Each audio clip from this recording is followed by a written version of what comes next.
They are singing ಅಂತ ಇದೆ ನೋಡಿ. ಇಲ್ಲಿ ನಾವು ಒಂದು ಹೆಲ್ಪಿಂಗ್ ವರ್ಬನ್ನು ಗಮನಿಸ್ತಾ ಇದ್ದೇವೆ. ಅದ್ಯಾವುದಪ್ಪ ಅಂದರೆ ಆರ್ ಅಂತಕ್ಕಂಥದ್ದು. ಯಾವುದೇ ಒಂದು ಕ್ವಶನ್ ಟ್ಯಾಗನ್ನು ನಾವು ಫ್ರೇಮ್ ಮಾಡಬೇಕಂದ್ರೆ ನಮಗೆ ಮುಖ್ಯವಾಗಿ ಬೇಕಾಗಿರ್ತಕ್ಕಂಥದ್ದು ಹೆಲ್ಪಿಂಗ್ ವರ್ಬು. ಇದನ್ನು ಮರಿಬೇಡಿ. ಮೊದಲಿಗೆ ನಾವು ಹೆಲ್ಪಿಂಗ್ ವರ್ಬನ್ನೇ ತೆಗೆದುಕೊಳ್ತೇವೆ ಕ್ವಶನ್ ಟ್ಯಾಗನ್ನು ಮಾಡಬೇಕಾದ್ರೆ. ಇದು ಫಸ್ಟ್ ಸ್ಟೆಪ್ ಆಗಿರುತ್ತೆ. ಸೆಕೆಂಡ್ ಸ್ಟೆಪ್ ಯಾವುದಪ್ಪ ಅಂದರೆ ಹೆಲ್ಪಿಂಗ್ ವರ್ಬ್ ಆದ ತಕ್ಷಣವೇ ಸ್ಟೇಟ್ಮೆಂಟ್ ಪಾಸಿಟಿವ್ ಇದೆಯೋ ಅಥವಾ ನೆಗೆಟಿವ್ ಇದೆಯೋ ನೋಡ್ಕೋಬೇಕು. ಫಾರ್ ಎಕ್ಸಾಂಪಲ್ ನೋಡಿ, ಇಲ್ಲಿ ಒಂದನೇ ಕ್ವಶನ್ ಏನಿದೆ, ದೇ ಆರ್ ಸಿಂಗಿಂಗ್ ಅಂತ ಇದೆ ಅಲ್ವಾ. ಇಲ್ಲೆಲ್ಲೂ ಕೂಡ ನಾಟ್ ಆಗಲಿ ಅಥವಾ ಯಾವುದೇ ಒಂದು ನೆಗೆಟಿವ್ ಮೀನಿಂಗನ್ನು ಕೊಡ್ತಕ್ಕಂತಹ ಯಾವುದೇ ವರ್ಡು ಕೂಡ ಇಲ್ಲಿ ನಮಗೆ ಕಾಣಿಸೋದಿಲ್ಲ. ಹಾಗಾಗಿ ನಾವೇನು ಮಾಡಬೇಕಾಗುತ್ತಪ್ಪ ಅಂದರೆ ಕ್ವಶನ್ ಟ್ಯಾಗ್ ಮಾಡಬೇಕು ಅಂದರೆ ಈಗ ಪಾಸಿಟಿವ್ ಸ್ಟೇಟ್ಮೆಂಟ್ ಇದ್ದರೆ ನೆಗೆಟಿವ್ ಟ್ಯಾಗ್ ಮಾಡಬೇಕು, ನೆಗೆಟಿವ್ ಸ್ಟೇಟ್ಮೆಂಟ್ ಇದ್ದರೆ ಪಾಸಿಟಿವ್ ಟ್ಯಾಗ್ ಮಾಡಬೇಕು. ಇದು ನಿಮಗೆ ನೆನಪಿರಲಿ, ಎರಡು ಕೂಡ ಅಪೋಸಿಟ್ ಆಗಿರ್ತವೆ. ಸೊ ಏನಪ್ಪ ಅಂದರೆ ಪಾಸಿಟಿವ್ ಅಥವಾ ನೆಗೆಟಿವ್, ಇದು ನಿಮಗೆ ನೆನಪಿರಲಿ. ನೆಗೆಟಿವ್ ವರ್ಡನ್ನು ಸೇರಿಸ್ಬೇಕೋ ಬೇಡವೋ ಅನ್ನೋದನ್ನು ತೀರ್ಮಾನ ಮಾಡಿ. ಇನ್ನು ಮೂರನೇದು ಏನಪ್ಪ ಅಂದರೆ ಪ್ರೊನೌನ್ ಫಾರ್ಮನ್ನು ಯೂಸ್ ಮಾಡಬೇಕು. ಅಂದರೆ ಸಬ್ಜೆಕ್ಟ್ ಏನಿರುತ್ತಲ್ವ ಅದರ ಒಂದು ಪ್ರೊನೌನ್ ಫಾರ್ಮನ್ನು ನೀವು ಯೂಸ್ ಮಾಡಬೇಕಾಗುತ್ತೆ. ಹೇಗೆ ಅಂತಕ್ಕಂಥದ್ದನ್ನು ಈಗ ಮೊದಲನೇ ಒಂದು ಎಕ್ಸಾಂಪಲ್ ನೋಡೋಣ ನಾವು. ಈಗ ಆರ್ ಇದೆ ನೋಡಿ, ಮೊದಲಿಗೆ ನಾವು ಆರನ್ನು ತೆಗೆದುಕೊಳ್ಬೇಕು ಕ್ವಶನ್ ಟ್ಯಾಗ್ ಫ್ರೇಮ್ ಮಾಡಬೇಕಾದ್ರೆ. ಸೊ ಆರನ್ನು ಇಲ್ಲಿ ನಾನು ಬರ್ಕೊಳ್ತಾ ಇದ್ದೇನೆ. ಮತ್ತು ನೋಡಿ, ಎಲ್ಲೂ ಕೂಡ ನಾಟ್ ಅನ್ನೋದಿಲ್ಲಲ್ವಾ, ಹಾಗಾಗಿ ಇದಕ್ಕೆ ನಾಟನ್ನು ಸೇರಿಸ್ಕೋಬೇಕು. ಕಾಂಟ್ರಾಕ್ಟೆಡ್ ಫಾರ್ಮಲ್ಲಿ ಸೇರಿಸ್ಕೊಳ್ಳೋಣ, ಆರೆಂಟ್ ಅಂತ ಆಯಿತು. ಇನ್ನು ದೇ ಪ್ರೊನೌನ್ ಇದೆ, ಹಾಗಾಗಿ ನಾವು ದೇ ಅಂತಕ್ಕಂಥದ್ದನ್ನು ಇಲ್ಲಿ ಬರಿತೇವೆ ಮತ್ತು ಕೊನೆಗೆ ಕ್ವಶನ್ ಮಾರ್ಕನ್ನು ಹಾಕಬೇಕು. ಇದಿಷ್ಟು ಕ್ವಶನ್ ಟ್ಯಾಗನ್ನು ಫ್ರೇಮ್ ಮಾಡ್ತಕ್ಕಂತಹ ಒಂದು ಸ್ಟೆಪ್ಸ್ ಆಗಿದೆ ವಿದ್ಯಾರ್ಥಿಗಳೇ. ಇನ್ನು ಸೆಕೆಂಡ್ ನೋಡಿ, Raghu works in an office. Yes, ನಿಮಗೆ ಕನ್ಫ್ಯೂಷನ್ ಆಗ್ತಾ ಇರ್ಬೋದು, ಇಲ್ಲೆಲ್ಲೂ ಕೂಡ ಹೆಲ್ಪಿಂಗ್ ವರ್ಬ್ ಇಲ್ಲ ಅಂತ. ಹೆಲ್ಪಿಂಗ್ ವರ್ಬ್ ಇಲ್ಲ ಅಂದರೆ ಏನು ಮಾಡಬೇಕು ಗೊತ್ತಾ, ಅಲ್ಲೇನು ವರ್ಬ್ ಕೊಟ್ಟಿರ್ತಾರಲ್ವ ಮೇನ್ ವರ್ಬ್, ಅದನ್ನು ಗಮನಿಸಬೇಕು. ಫಾರ್ ಎಕ್ಸಾಂಪಲ್ ಇಲ್ಲಿ ವರ್ಕ್ಸ್ ಇದೆ ನೋಡಿ, ಇದನ್ನು ಗಮನಿಸಿ. ಮತ್ತು ಇಲ್ಲಿ ವರ್ಬ್ಗೆ ಎಸ್ ಸೇರಿರೋದನ್ನು ಗಮನಿಸ್ತಾ ಇದ್ದೇವೆ. ಅಂದರೆ ಇದು ಸಿಂಪಲ್ ಪ್ರೆಸೆಂಟ್ ಟೆನ್ಸಲ್ಲಿ ಇರತಕ್ಕಂತಹ ವರ್ಬ್ ಆಗಿದೆ ವಿದ್ಯಾರ್ಥಿಗಳೇ, ಸಿಂಪಲ್ ಪ್ರೆಸೆಂಟ್ ಆಗಿದೆ. ಈ ರೀತಿ ಬಂದಾಗ ವರ್ಬ್ಗೆ ಎಸ್ ಸೇರಿಕೊಂಡ್ರೆ ನಾವು ಡಸ್ ಅಂತಕ್ಕಂತಹ ಹೆಲ್ಪಿಂಗ್ ವರ್ಬನ್ನು ಬಳಸಬೇಕಾಗುತ್ತೆ ವಿದ್ಯಾರ್ಥಿಗಳೇ. ಸೊ ಇಲ್ಲೇನು ಮಾಡ್ತೀವಿ ನೋಡಿ, Raghu works in an office ಅಂತ ಇದೆ ಅಲ್ವಾ. ಮೊದಲನೇ ಸ್ಟೆಪ್ ಏನಿದೆ, ಹೆಲ್ಪಿಂಗ್ ವರ್ಬನ್ನು ತೆಗೆದುಕೊಳ್ಳೋದು. ಸೊ ನಾವು ಇಲ್ಲಿ ಮೊದಲಿಗೆ ಏನು ಮಾಡ್ತೇವೆ, ಡಸ್ ಅನ್ನು ತೆಗೆದುಕೊಳ್ತಾ ಇದ್ದೇವೆ, ಡಸ್ ಅಂತ ಬರಿತಾ ಇದ್ದೇವೆ ನೋಡಿ. ಇಲ್ಲೂ ಕೂಡ ಎಲ್ಲೂ ಕೂಡ ನಾಟ್ ಅಂತಕ್ಕಂತಹ ವರ್ಡ್ ಇಲ್ಲ, ಹಾಗಾಗಿ ಡಸಂಟ್ ಅಂತ ಇದಕ್ಕೆ ನಾಟ್ ಸೇರಿಸ್ತಾ ಇದ್ದೇವೆ. ಮತ್ತು ರಘು ಅಂತ ಇದೆ ನೋಡಿ, ಈ ಒಂದು ಹೆಸರನ್ನು ನಾವು ಏನು ಮಾಡಬೇಕು ಅಂದರೆ ಮೂರನೇ ಸ್ಟೆಪ್ ನೋಡಿ, ಪ್ರೊನೌನ್ ಆಗಿ ಚೇಂಜ್ ಮಾಡಬೇಕು. ಇಲ್ಲಿ ರಘುಗೆ ಸೂಟೇಬಲ್ ಪ್ರೊನೌನ್ ಯಾವುದಪ್ಪ ಅಂದರೆ ಹಿ ಅಂತ ಆಗುತ್ತೆ. ಸೊ ಇಲ್ಲಿ ಡಸಂಟ್ ಹಿ ಅಂತೇಳಿ ನಮಗೆ ಆನ್ಸರ್ ಸಿಗುತ್ತೆ. ಇನ್ನು ಮೂರನೇ ಪ್ರಶ್ನೆ, we have completed the work ಅಂತ ಇದೆ. ಸೊ ಇಲ್ಲಿರ್ತಕ್ಕಂತಹ ಹೆಲ್ಪಿಂಗ್ ವರ್ಬ್ ನಮಗೆ ಹ್ಯಾವ್ ಅಂತಕ್ಕಂಥದ್ದು ಸಿಗ್ತಾ ಇದೆ, ಅದನ್ನೇ ತೆಗೆದುಕೊಳ್ತಾ ಇದ್ದೇವೆ. ಸೊ ಹ್ಯಾವ್ ಅಂತೇಳಿ ಮೊದಲಿಗೆ ಬರ್ಕೊಳ್ಳೋಣ. ಹ್ಯಾವ್ ಆದ ತಕ್ಷಣ ನೋಡಿ, ಎಲ್ಲೂ ಕೂಡ ನೆಗೆಟಿವ್ ವರ್ಡ್ ಇಲ್ಲ ಸ್ಟೇಟ್ಮೆಂಟಲ್ಲಿ. ಸೊ ಹ್ಯಾವಂಟ್ ಅಂತ ಮಾಡಬೇಕು. ಮತ್ತು ವಿ ಇರೋ ಪ್ರೊನೌನನ್ನು ಆ್ಯಸ್ ಇಟ್ ಈಸ್ ಇಡಬೇಕು, ಏನು ಚೇಂಜ್ ಮಾಡೋ ಹಾಗಿಲ್ಲ. ಹ್ಯಾವೆಂಟ್ ವಿ ಅಂತಕ್ಕಂಥದ್ದು ಇಲ್ಲಿ ಕ್ವಶನ್ ಟ್ಯಾಗ್ ಆಗಿರುತ್ತೆ. ಇನ್ನು ಫೋರ್ತ್ ಒನ್ ನೋಡಿ, he is A great hero ಅಂತ ಇದೆ. ಇಲ್ಲಿ ಹೆಲ್ಪಿಂಗ್ ವರ್ಬ್ ಸಿಗ್ತಾ ಇದೆ ನೋಡಿ ನಿಮಗೆ, ಈಸ್ ಅಂತಕ್ಕಂಥದ್ದಲ್ವಾ. ಸೊ ಈಸನ್ನು ನಾವು ಸ್ಟಾರ್ಟಿಂಗಲ್ಲಿ ಬರ್ಕೊಳ್ತೇವೆ. ಮತ್ತು ನೋಡಿ, ನೆಗೆಟಿವ್ ವರ್ಡ್ ನಾಟ್ ಎಲ್ಲೂ ಇಲ್ಲ, ಹಾಗಾಗಿ ಈಸೆಂಟ್ ಅಂತ ಬರ್ಕೊಳ್ತಾ ಇದ್ದೇವೆ. ಸಾರಿ, ಈಸೆಂಟ್ ಆಯಿತು. ಈಗ ಹೀ ಅಂತೇಳಿ ಇಲ್ಲಿ ಬರಿತಾ ಇದ್ದೇವೆ, ಕೊನೆಗೆ ಕ್ವಶನ್ ಮಾರ್ಕ್, ಈಸೆಂಟ್ ಹೀ ಅಂತ ಆಗುತ್ತೆ. ಫಿಫ್ತ್ ಒನ್ ನೋಡಿ, Oh my God! No, please! Oh shit!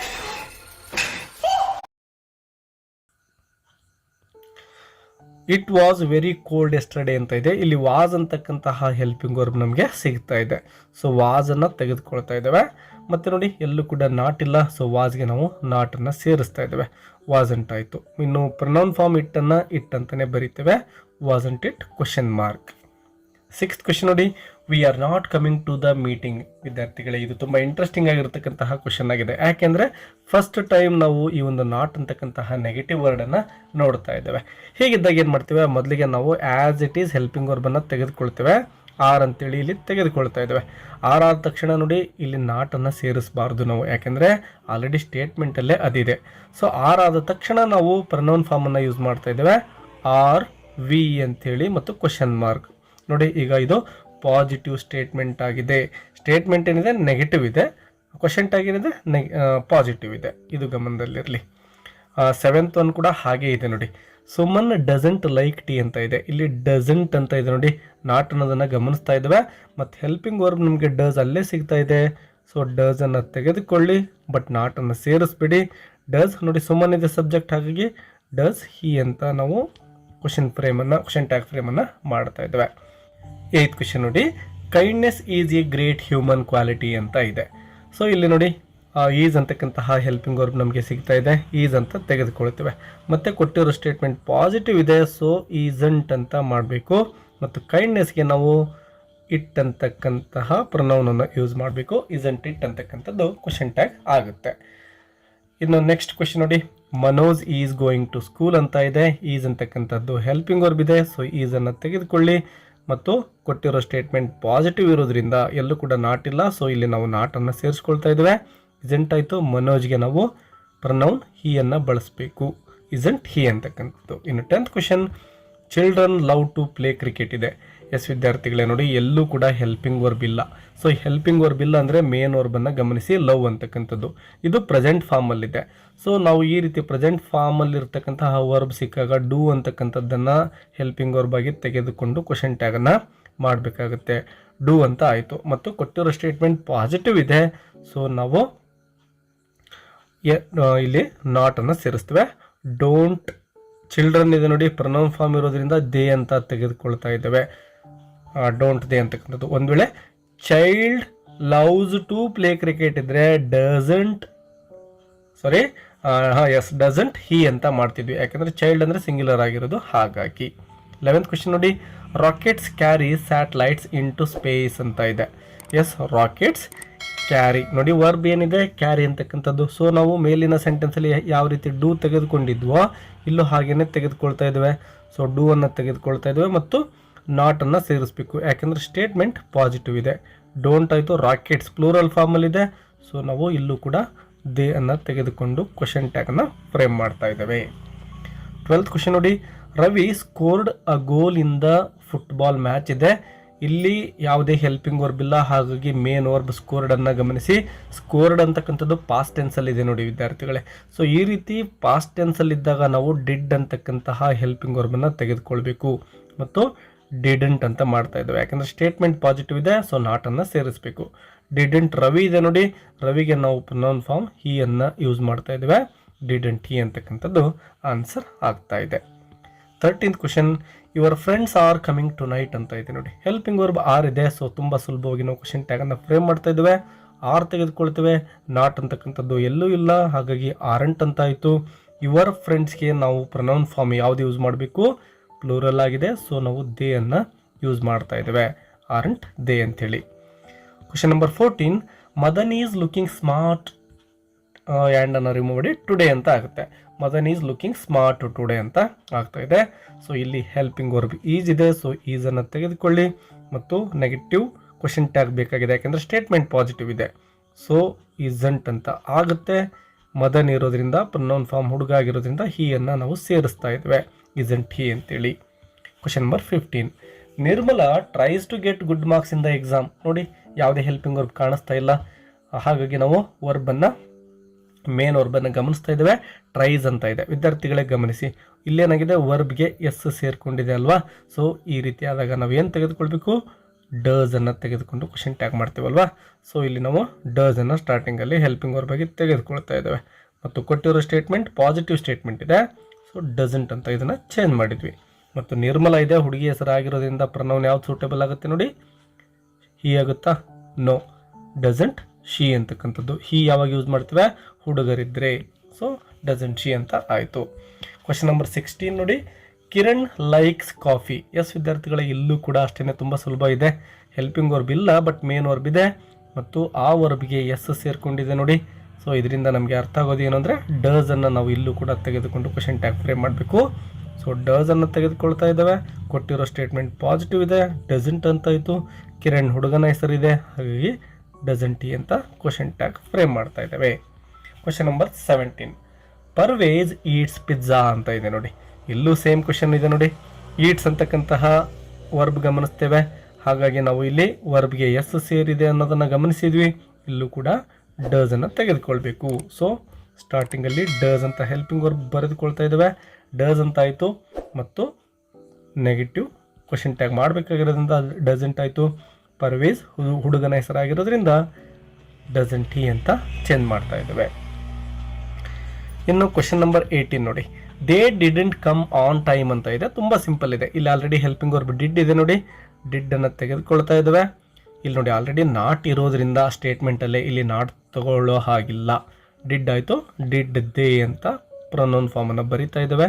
ಸಬ್ಜೆಕ್ಟಲ್ಲಿ ಇತ್ತಲ್ವ ಅದನ್ನೇ ಕ್ವಶನ್ ಮಾರ್ಕನ್ನು ಹಾಕಿ ಕ್ವಶನ್ ಟ್ಯಾಗ್ ರೆಡಿ ಆಯಿತು ನಮ್ಮದು. ಕ್ವಶನ್ ನಂಬರ್ 19 ನೋಡಿ, she never comes to school late. Yes, very interesting questions ವಿದ್ಯಾರ್ಥಿಗಳೇ. ಇದು ಯಾಕೆ ಅಂದರೆ ನಿಮಗೆ ಕನ್ಫ್ಯೂಸ್ ಮಾಡುತ್ತೆ. ಇದು ಯಾಕೆ ಅಂತ ಹೇಳ್ತೀನಿ ನೋಡಿ. ಇಲ್ಲಿ ನೆವರ್ ಅಂತಕ್ಕಂತಹ ವರ್ಡ್ ಇದೆ ಅಲ್ವಾ, ಇದು ಕೂಡ ನೆಗೆಟಿವ್ ವರ್ಡ್ ಆಗಿರುತ್ತೆ. ನೋ ಅಂತಕ್ಕಂಥದ್ದಕ್ಕೆ ಈಕ್ವಲೆಂಟ್ ಆಗಿರುತ್ತೆ. ಹಾಗಾಗಿ ಸ್ಟೇಟ್ಮೆಂಟ್ ನೆಗೆಟಿವ್ ಇದೆ. ನಾವು ಇಲ್ಲಿ ಪಾಸಿಟಿವ್ ಕ್ವಶನ್ ಟ್ಯಾಗನ್ನು ಫ್ರೇಮ್ ಮಾಡಬೇಕು. ಇಲ್ಲಿ ಕಮ್ಸ್ ಅಂತ ಇದೆ ನೋಡಿ, ಕಮ್ಸ್ ಇದೆ ಅಂದಮೇಲೆ ವರ್ಬ್ಗೆ ಪ್ಲಸ್ ಎಸ್ ಸೇರ್ಕೊಂಡಿದೆ ನೋಡಿ. ಹೀಗಿದ್ದಾಗ ನಾವು ಡಸನ್ನು ತೆಗೆದುಕೊಳ್ತಾ ಇದ್ದೇವೆ. ಸೊ ಇಲ್ಲಿ ನಾವು ಡಸನ್ನು ತೆಗೆದುಕೊಂಡ್ವಿ. ಈಗ ನಾಟನ್ನು ಸೇರ್ಸಂಗೆ ಹಾಗಿಲ್ಲ, ಯಾಕೆಂದರೆ ನೆವರ್ ಇರೋದ್ರಿಂದ. ಡಸ್ ಶಿ ಅಂತ ಕ್ವಶನ್ ಟ್ಯಾಗ್ ಫ್ರೇಮ್ ಮಾಡ್ತೇವೆ.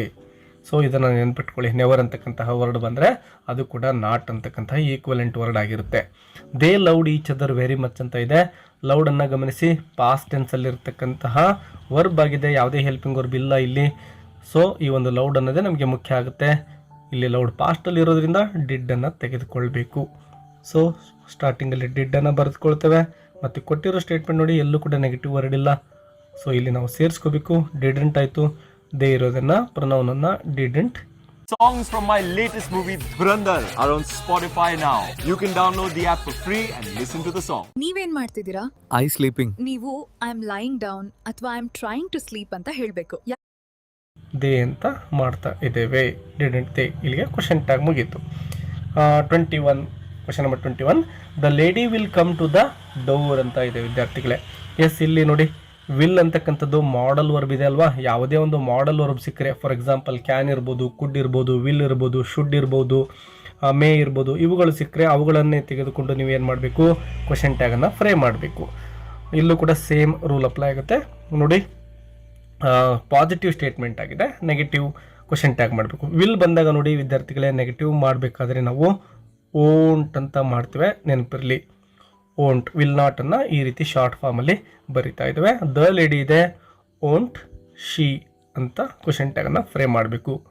ವಿಲ್ ನಾಟ್ ಅಂತ ಬರೀಬೇಡಿ, ಓಂಟ್ ಅಂತ ಬರೀರಿ ನೀವು. ಇನ್ನು question number 22, she didn't need to spend the money ಇದೆ. ಸೊ ಇಲ್ಲಿ ಡಿಡ್ಡನ್ನು ತೆಗೆದುಕೊಳ್ಬೇಕು, ಯಾಕೆಂದರೆ ಕೊಟ್ಟಿರೋ ಸ್ಟೇಟ್ಮೆಂಟಲ್ಲೇ ಈ ಒಂದು ಹೆಲ್ಪಿಂಗ್ ವರ್ಬ್ ನಮಗೆ ಸಿಗುತ್ತೆ. ಇಲ್ಲಿ ನಾಟ್ ಇರೋದ್ರಿಂದ ಕ್ವಶನ್ ಟ್ಯಾಗಲ್ಲಿ ನಾಟ್ ಸೇರಿಸ್ಬಿಡಿ. ಡಿಡ್ ಶಿ ಅಂತ ಆನ್ಸರ್ ಆಗುತ್ತೆ. ಕೊನೆಗೆ ಕ್ವಶನ್ ಮಾರ್ಕನ್ನು ಹಾಕಬೇಕು. ಇನ್ನು ಕ್ವಶನ್ ನಂಬರ್ 24 ನೋಡಿ, ವಿ ಟ್ರೈಡ್ ಹಾರ್ಡ್ ಇದೆ ವಿದ್ಯಾರ್ಥಿಗಳೇ. ಇಲ್ಲಿ ಟ್ರೈಡ್ ಅಂತಕ್ಕಂಥದ್ದು ಏನಿದೆನೋ ಇದು ನಮಗೆ ಪಾಸ್ಟ್ ಟೆನ್ಸಲ್ಲಿ ಕಾಣಿಸ್ತಾ ಇದೆ. ಪಾಸ್ಟ್ ಟೆನ್ಸ್ ಅಂದ ತಕ್ಷಣ ನಮಗೆ ಡಿಡ್ ಅಂತಕ್ಕಂತಹ ಹೆಲ್ಪಿಂಗ್ ವರ್ಬ್ ಬೇಕಾಗುತ್ತೆ, ಯಾಕೆಂದರೆ ಸ್ಟೇಟ್ಮೆಂಟಲ್ಲಿ ಯಾವುದೇ ಹೆಲ್ಪಿಂಗ್ ವರ್ಬ್ ಇಲ್ಲ. ಸೊ ಈಗ ನಾವು ಡಿಡ್ಡನ್ನು ಇಲ್ಲಿ ಬರೆದುಕೊಳ್ತಾ ಇದ್ದೇವೆ. ಮತ್ತು ಕೊಟ್ಟಿರೋ ಸ್ಟೇಟ್ಮೆಂಟ್ ಪಾಸಿಟಿವ್ ಇದೆ, ಹಾಗಾಗಿ ಡಿಡೆಂಟ್ ಅಂತ ಆಯಿತು. ಮತ್ತು ಪ್ರೊನೌನ್ ಸಬ್ಜೆಕ್ಟ್ ಏನಿತ್ತು ವಿ ಇತ್ತಲ್ವಾ, ಅದನ್ನೇ ವಿ ಅಂತ ಬರಿತೇವೆ. ಡಿಡೆಂಟ್ ವಿ ಅಂತ ಆಯಿತು. ಕ್ವಶನ್ ನಂಬರ್ 24 ನೋಡಿ, the girl didn't understand his words ಅಂತ ಇದೆ. ಇಲ್ಲಿ ಡಿಡೆಂಟನ್ನು ಗಮನಿಸ್ತಾ ಇದ್ದೇವೆ. ಡಿಡ್ ಅಂತಕ್ಕಂತಹ ಪದ ಅಂದರೆ ಹೆಲ್ಪಿಂಗ್ ವರ್ಬ್ ನಮಗೆ ಅಲ್ಲಿ ಸಿಗ್ತಾ ಇದೆ. ಸೊ ಡಿಡ್ಡನ್ನು ತೆಗೆದುಕೊಂಡ್ವಿ.